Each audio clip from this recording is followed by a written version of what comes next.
Good morning and welcome to our webinar this morning.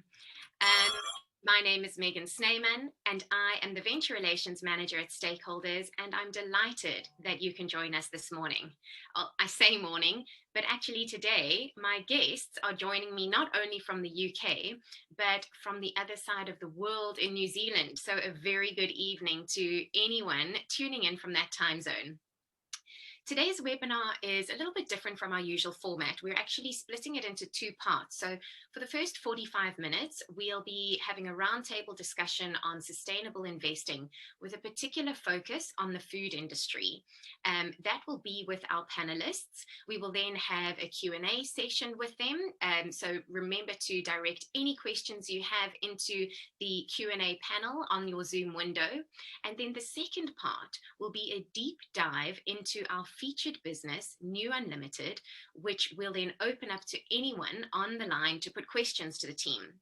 nuUnlimited is currently on the Stakeholders platform, and they're looking to fund and grow their inspirational food and drink business. If you have any questions, as I mentioned during the webinar, please do pop them into the Q&A box, and we'll try and put as many of these as possible to our panelists at the end of each session. So let me introduce you to our guests today. Firstly, we have Tim Sandford, the CEO, and Martin Scott, CCO from nuUnlimited. And as you'll soon find out, they're both passionate about food, its origins, and keeping the public informed about exactly where food comes from. When I first met them last year assessing their business, it was clear that they are entrepreneurs driven by a passion for ethical and sustainable food. We're also incredibly honoured to be joined by acclaimed academic Jacqueline Rowarth. Jacqueline is a past president of the New Zealand Institute of Agriculture and Horticultural Science and of the New Zealand Grassland Association.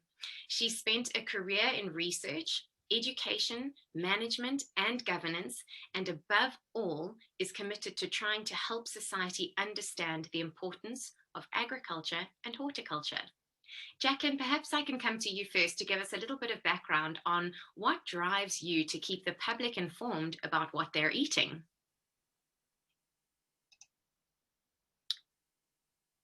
Really, liking facts, evidence, data, liking the science, and wanting to ensure that people are actually doing what they think they're doing in terms of their own bodies and indeed the environment. Making sure, in fact, that it's logical. I like busting myths, Megan, busting myths. I love that. I'm really excited to hear more about that myth busting now this morning. Thank you, Jacqueline. Tim and Martin, please tell us briefly about nuUnlimited, as we will delve into it a little bit more later, and why you started the business. We started the business with a much broader view of the universe, but it became quite clear as we got into what we are about, which is traceability in real terms. The food sector is one where actually people really care about where their food comes from, and they really want to know what's in it. Is it ethical? Is it sustainable? Is it good for them?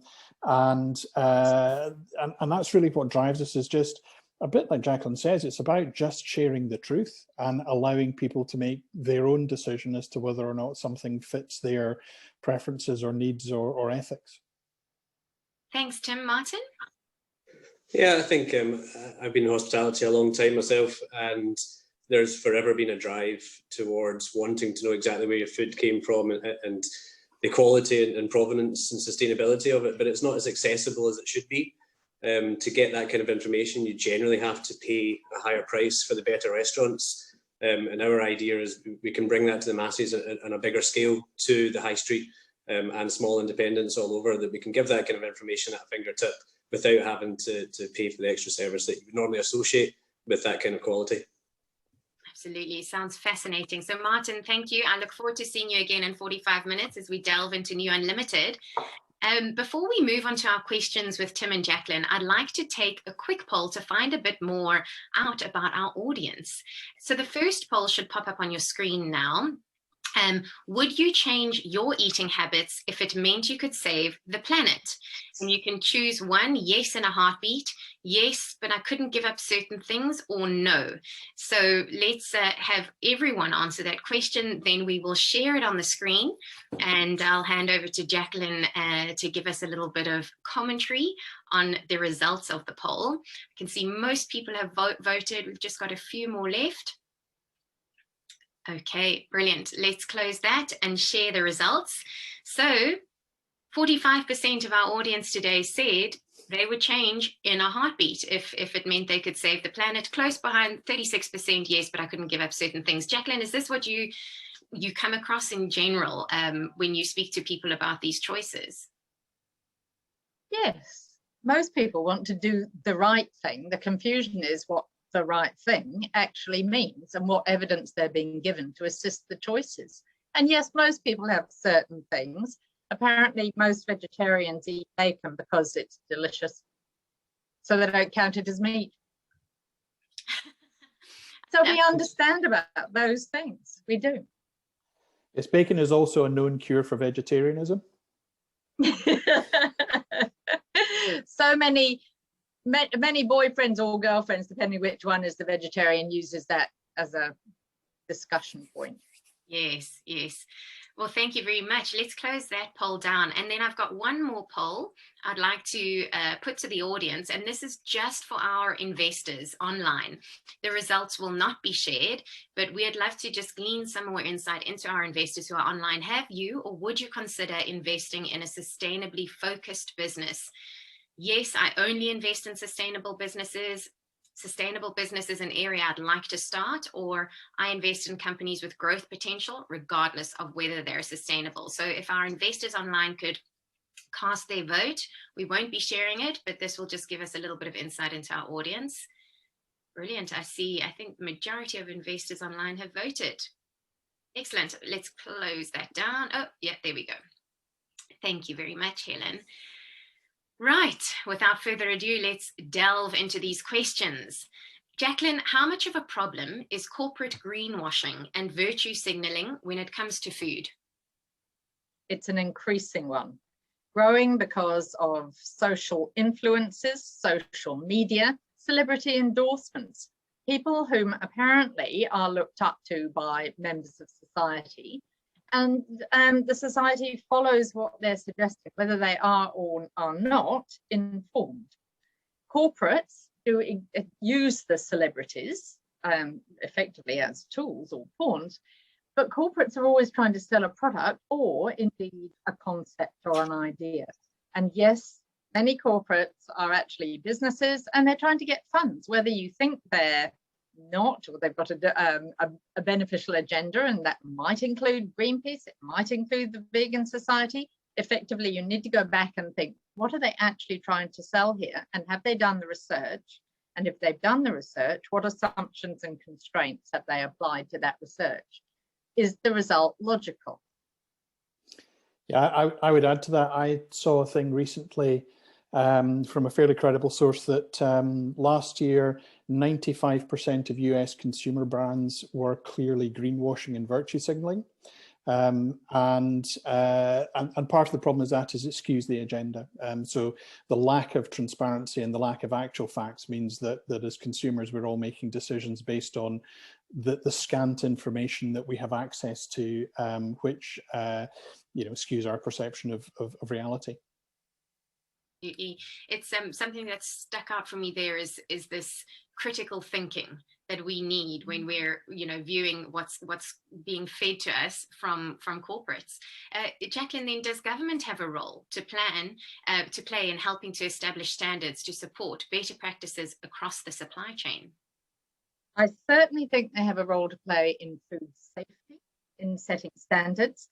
I think various governments have tried to have a role in terms of the environmental stuff, but we can set environmental regulations in New Zealand to ensure that our cows are kept out of waterways and whatever, but those standards don't apply to other countries necessarily, and that actually creates a very skewed platform for producing food, and that becomes a big problem.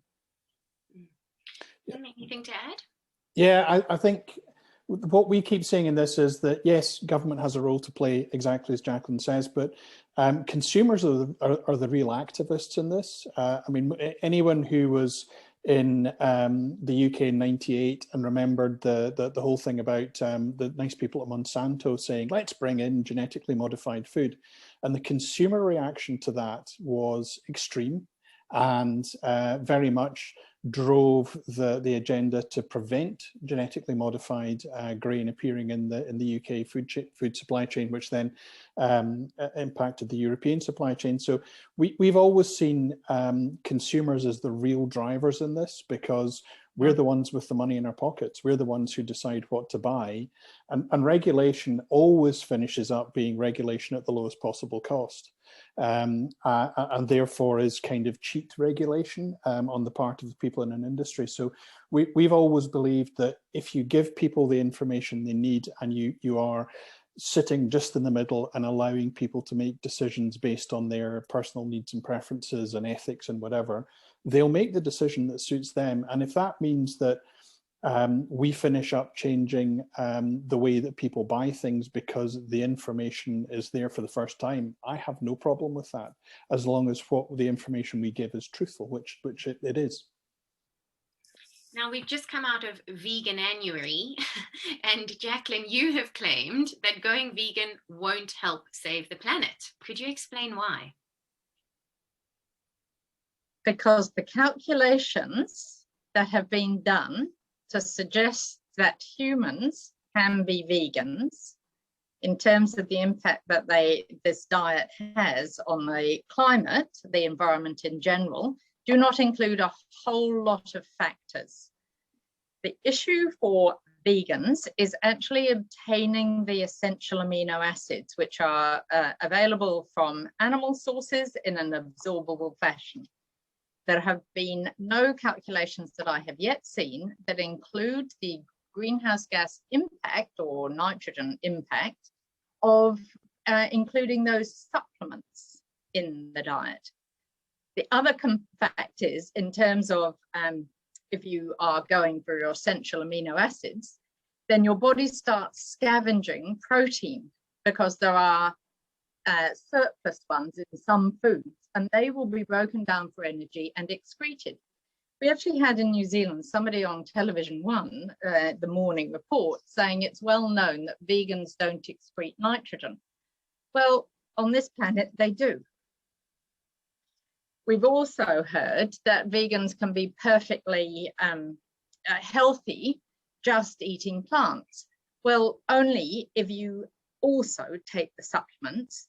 And actually, you'll need more calories, not just more protein, to get the essential amino acids. And if you need more calories from plant material, then you're going to be eating more than your fair share of those calories. Put in a bit of meat and you won't need quite so much.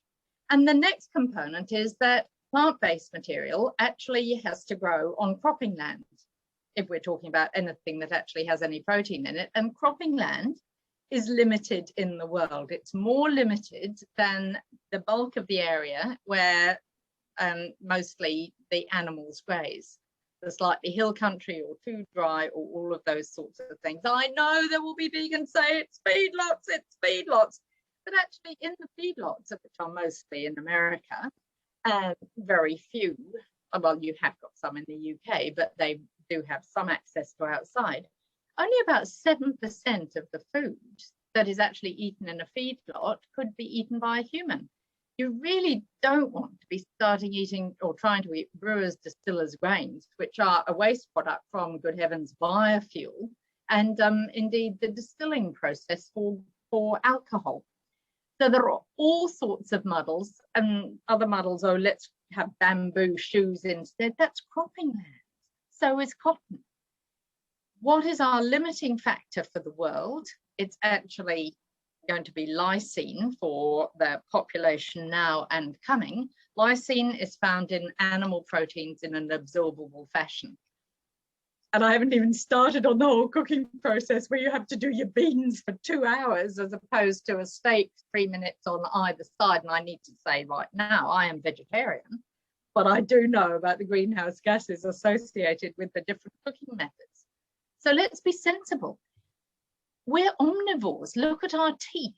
We are the way our guts work. We don't have a rumen, which would break down cellulose. We are as scavengers. We're actually opportunistic eaters, like pigs.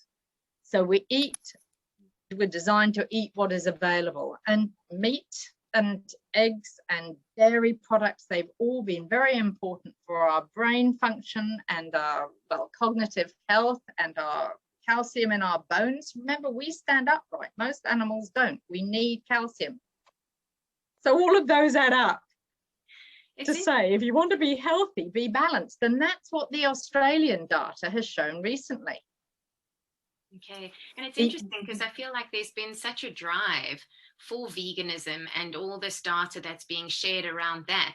So when is some of this data that you've just shared with us, when is that going to be prioritized, brought to life, and help people so that they can make a better informed decision? Well, the Australians are actually doing a good job, aren't they, Tim? Have you seen that work? They're doing a good job. I have, yeah. It's one of there's a number of studies that say that food labeling is still considered to be one of the most confusing things for consumers, and food labeling is designed with a lot of lobbying from big food to make food labeling as thin as possible. So, and even then the legislation doesn't help, because you get bizarre things like if you because of the way that the EU legislation worked, you could bring meat in from Poland, process it, which means chopping up the carcass and sticking it in labeling, and call it British beef. So there are all sorts of challenges around actually giving the information to people in a format that makes sense to them, that enables them to make genuinely informed decisions without vested interests skewing the argument. And that's fundamentally, the job of big food is to skew the argument in favor of big food.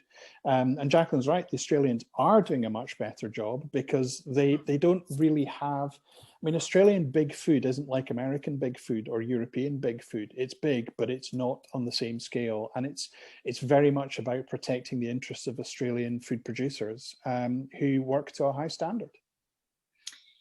To that point, you talked about making good decisions. We know it's important for people to have access to accurate, factual, unbiased information on the sustainability of their food in order to make these informed decisions. And so why is that? How do they know they're getting accurate information? Where can they find that? Currently, I would suggest that we are one of with the menu platform, we're one of the very few that has really focused in on just telling the truth. We don't gloss anything over. We just, it's there. This is what you get from the information. Where was, to give you an example, there's with one of the restaurants we're working with, they produce a burger, or they use a burger rather. And that burger comes in its entirety from within 25 miles of the restaurant, including the rusk and the meat. The animals are all grass-fed and broadly speaking free range, and it's a very high animal welfare product. That product does very well because it has a high degree of provenance and almost 100% transparency around it. And that is what we're trying to deliver, because that way people make decisions based on reality rather than anything else. It also clearly does good things for all the organizations involved in the production of that burger, because they are sharing accurate, honest information. Things in supermarkets are designed to give you the information the supermarket thinks you want, rather than the information you may actually want. Going back to the Polish meat, of which there's nothing wrong with Polish meat being labelled as British because it's gone through a processing exercise in the UK. Okay, thank you, Tim. Jacqueline, how important do you think it is that information about food sustainability is made as available as possible in a format that makes it easy to digest for everyone? I think it would be great. And the challenge is rather, as Tim alluded to, that food comes from many different countries, and the different countries have their own way of doing calculations about what's in it as sustainability. because of course they're trying to sell their product. And I know in the UK we've had the big issue with crisps and the food miles, and then different companies of crisps doing the calculation in a slightly different way so that they look as though they've got a better green tick than others. So in New Zealand, where we're a tiny little nation, miles from anywhere, and we don't have big companies, we also don't have a vast range of different types of food. We do milk really well, we do meat really well, and we send it all to you guys. Yep. So how would we be labeling anything? Because what we know is that as soon as it gets to you, you'll repackage it and put your own labels on. So this becomes the issue. And you know, I just can't help thinking we should be regarding food as a global resource and trying to work better. But this is what's been started with this talk today.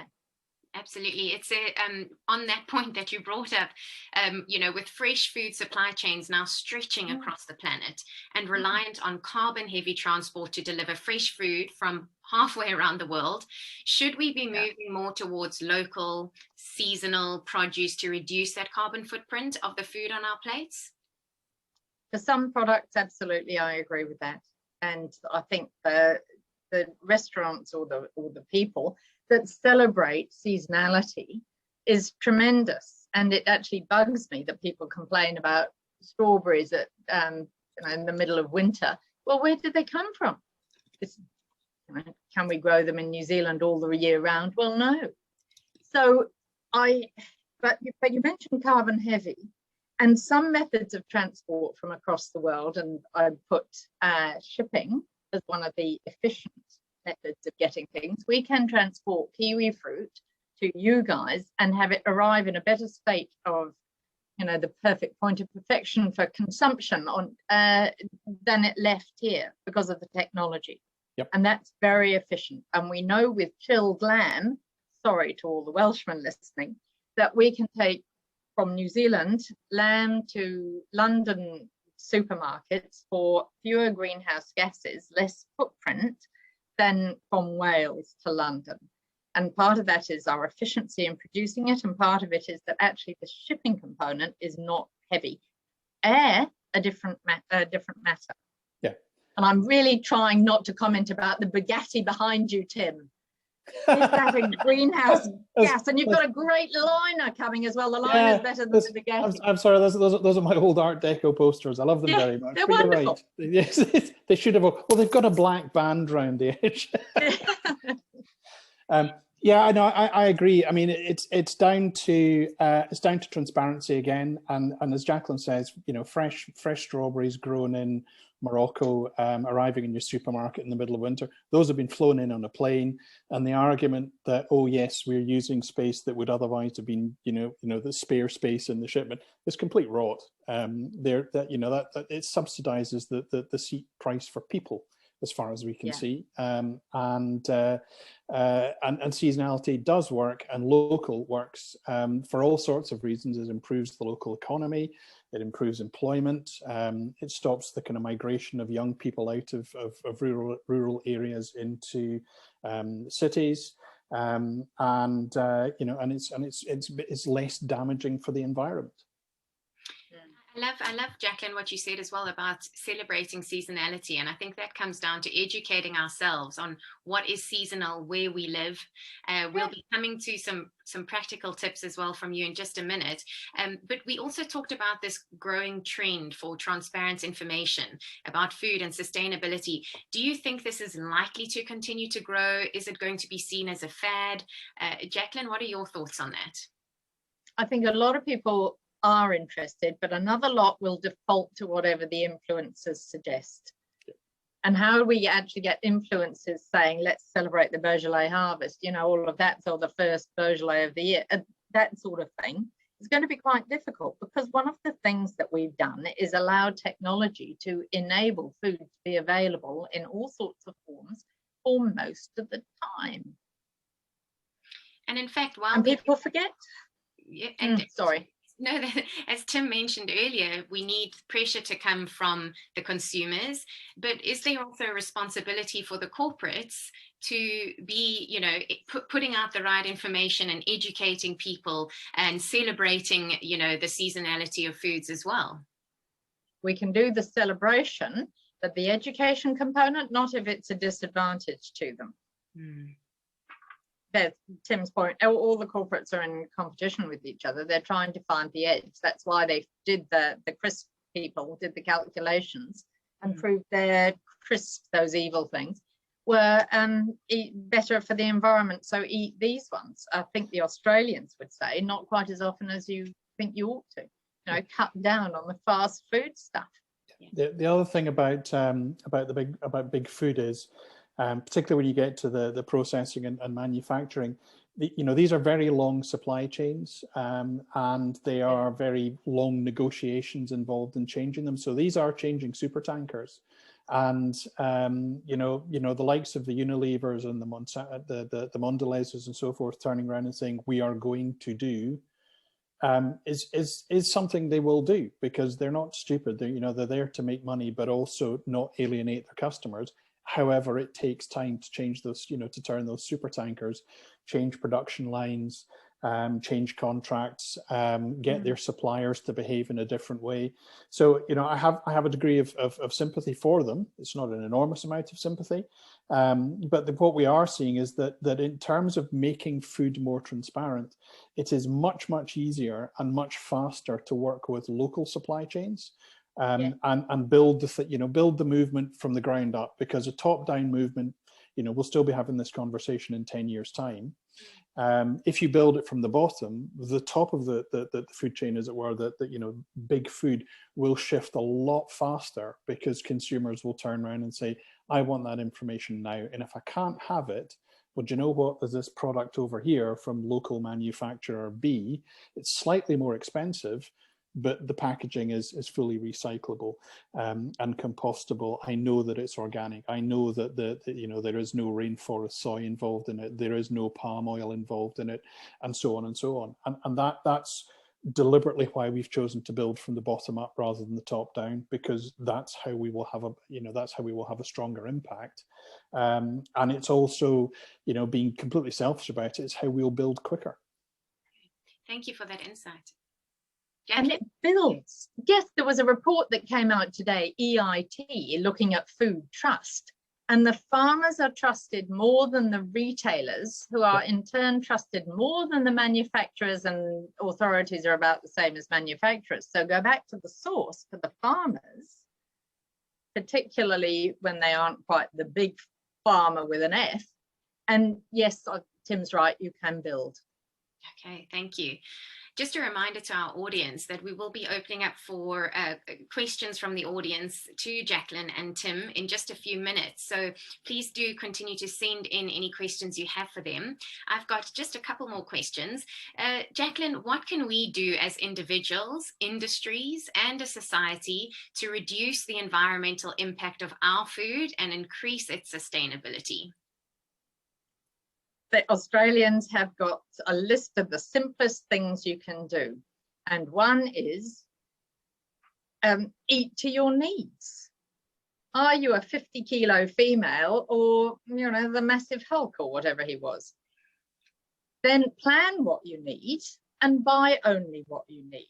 And we've seen the shopper advice that are on the reality television. So when people go in and you hear the people, oh no, they haven't gone in with the list, they've got 2 trolleys, what are they actually buying?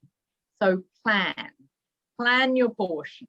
So that's the first thing you can do, because then that reduces waste. And the other thing is, think about being logical. Look at the science if you can, but be logical. There are certainly things like Michael Pollan saying, eat plants, eat food, mostly plants, not too much. Yeah, fits. He didn't say don't eat meat. He said mostly plants, and most people would agree with that. But the Australians, again, have got some clues about how you eat a better diet with less impact on the environment. And they're actually saying you probably need to eat less fast food, but more dairy and meat. And effectively, they had figures for Australia, 7.8 portions of fast food a day, and it should be down to 2.5. And that will actually allow you to cut down on your impact while improving your nutrition, and that will improve your health as well. Check the CSR website or that article that I wrote trying to get this evidence out there. And tell your friends what you're doing. And get them to start doing it too, and spread the sensible wave instead of looking at what is on social media that's bad. Thank you. Tim, do you have anything to add? No, I was just about to say what Jacqueline said, but I think that some of the work we've been doing with North Ayrshire Council on community wealth building, we worked with them on and continue to work with them on the idea of, if everyone could reduce in the whole council area, so there's tens of thousands of people live there, if everyone reduced their food miles by 10% in a year, it would make a significant difference. Waste obviously is a huge one as well. And what we keep noticing is that in the world of green, it's all big change this, big change that. Actually, if everyone made lots of small changes, then the impact would actually be very large. And part of the way that we're building the platform is to help people make lots of little changes that in general help the overall thing. And we'll do some gamification on that to make it more fun for everybody. Thank you. We've talked about the importance then of consumer power in shaping and influencing this debate, and ultimately the way the food industry works. So where can people go? What can they turn to? What sort of organizations can they get involved in to firstly educate themselves better, but be a part of the change? Core blimey. I think that's a massive question. Sorry. I mean, if I was going to sit here and just be representing the company, it's just download our app as soon as it's ready. But beyond that, I think our job is to try and simplify and personalize data that is some of which is really deep science, and some of which is not so much. I think for me, if when you see some of these things that come through on advertising, there's a well-known brand of oat milk that's dropping itself in trouble at the moment with some of its advertising. See if you can look behind the glossy virtue signaling greenwashing message, and don't just take it as read. See if there's anything behind it, and if you can't get beyond the glossy greenwash message, don't believe it. I would suggest is the right thing to do. Thanks, Tim. Jacqueline, do you have anything to add? That's very good. Well, I would say you influence by purchasing or by clicking. Now, the problem with clicking is that the minute you start a click on something, the bots will send you more. And of course, that's how they're doing their advertising. But in the supermarket, you influence by what you buy. And we know this because in the franchised or even the big chains, they're supplying different things in different areas. Yep. It's not the one size fits all. Even McDonald's, they say you can guarantee McDonald's. No, they're making things sweeter in some areas and saltier in others to suit the clientele. We influence with our purchasing. Yep. And we influence by blackballing things that have done bad things, but rewarding with our purchases companies that have done well. Yeah, agreed. Thank you very much. We've talked about the practical tips to make a difference. Jacqueline, you gave some really great ideas.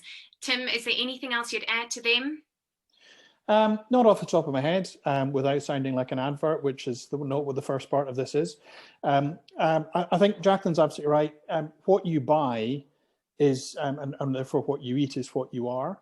And by buying things that you are more confident are, fit to your personal preferences and choices, you are more likely to be the person you want to be, which sounds very kind of weird and esoteric, but it's kind of true. Well, thank you so much. I'm going to go over to the questions that have come through from our audience and pose them to you. So let's look at the first one. Jacqueline, what are your thoughts on the delivery companies who deliver whole meal solutions and ingredients to your door?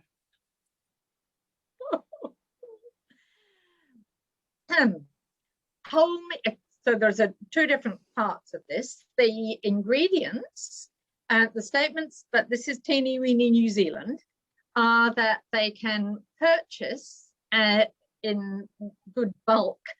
They can allocate, and they'll purchase the fresh, local, whatever, and created no waste, and then they're delivering it, but there are greenhouse gases associated with the delivering it. The whole meal thing has really seems to have taken off. So Uber Eats in New Zealand, you order at your restaurant and it arrives, is just creating massive environmental impact, I think, because in the restaurants there is quite a lot of waste. It's not the least greenhouse gas way to eat. The best way is to be actually doing your specific shopping once a week, or less if you can manage it, but your specific shopping, considering what is fresh, what is has been frozen at the perfect point of perfection, and thinking about your nutrition that way. So I'd be saying I'm not that keen on it. I don't think that overall it works out as a smaller proportion of the budget. In fact, I could say it's rather more expensive. And are you absolutely sure that it's going to be, with the other things you do or don't eat, going to end up with a better whole diet for the day? But people are getting interested in food, so maybe that's part of it. The cooking thing, maybe that's part of it. Perhaps less waste that way as well, if you're getting delivered ingredients specifically for the meal you're preparing. Yes, that is less waste. The other one, perhaps not so much. Well, sometimes it's not less waste, because you've got, you get a nice cardboard box with all the ingredients individually packaged, and is how recyclable. Oh God, that sort of waste. Yeah. Right. How recyclable. About the food waste. Yeah. Well, there's a degree of that as well, because if you get something and you don't particularly like it, there's a risk in there. So there's but there's the waste involved in all the packaging, and with lockdown, the one thing that is absolutely true, and even my mother now complains about it, is the amount of Amazon packaging that is and similar that is generated, that has to go somewhere. And cardboard, whilst it's 100% recyclable, is somewhat more difficult to recycle than some other materials. Right. All right, the next question. For anyone looking to get into a career in agriculture or food sustainability, do you have any advice? Do it. Simple, straight. Absolutely do it. There are many, many different types of courses, different hands-on or theories or whatever. And the more you know about agriculture and the ability and being able to produce food, the more employable you are. And I think, well, I know that you guys and New Zealand are crying out for people to come into agriculture, and the rewards, I'm talking, Luca, are good.